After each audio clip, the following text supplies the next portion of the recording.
What's up guys, and welcome to a review of Mcfarlane's Evil Prophecy for the PS2. Mcfarlane's Evil Prophecy is an interesting game to think about. Released in 2004 as kind of a companion to the action figures that came out in the Mcfarlane's Monster line, this PS2 exclusive was meant to make those action figures come to life on your TV screen. Now perhaps it's because I've had this game for a rather long time and enjoyed it as a kid, or because I've got some masochistic, nostalgic, necessary part of my being that makes me have to like this game, but I actually really like this game. The major draw for most people who do enjoy this game is the characters. Obviously that was the point. This was based on a toy line, so of course the characters are what was meant to be the selling point to begin with. And apparently I'm not the only one who's a fan of this game. There's a cult following for it all over the internet. That being said, I do want to be as objective as I can. So, objectively speaking, is this a good game? The short answer is, not really. While some people would find the dialogue rather witty, especially if you were a fan of the original toy line and you kind of enjoy seeing these characters interact,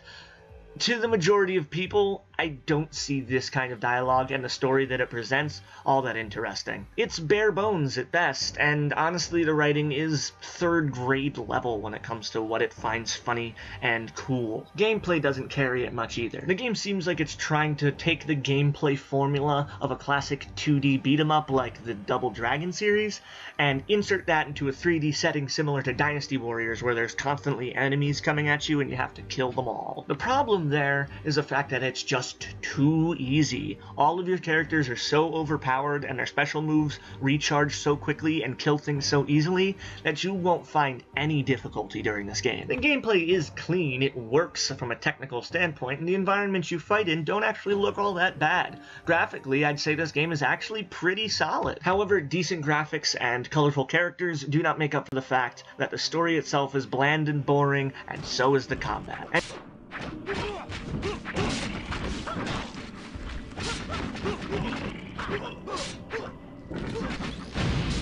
And yet, I strangely recommend this game. In my attempt to be objective, I look at some of the things that this game does wrong, and I think this game really isn't that redeemable, but the characters are what was the selling point in the first place. It never pretends to be anything more than it is, that being a licensed product directly tied to the toys that came before it. As a result, it comes off relatively charming. I actually really enjoyed a lot of the aspects of this game. Sure, as a video game, it feels bare bones at best. However, as a piece of entertainment, it feels like one of those Saturday morning cartoons. The characters are weird and fun, and so is the environment that they find themselves in at any given moment. I mean, think about it. As a kid, if you saw a pirate and a doctor kicking the ass of a bunch of undead skeletons, you'd probably go nuts. You don't need a good story to have an excuse for this to happen. As long as it's happening, you're going to enjoy it. And that's the effect this game has. It doesn't feel like an artistic work of magic.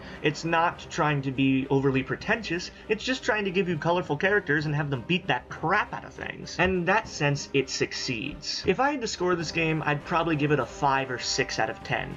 But I'm not going to base my recommendation on some arbitrary score. My recommendation is going to be based on how much fun I think you'd have. And in terms of this game, if you enjoyed those Saturday morning cartoon style cartoons, you'd probably enjoy this game. If not, then you wouldn't. I know I did, and it's because those Saturday morning cartoons were something that I personally feel very nostalgic about.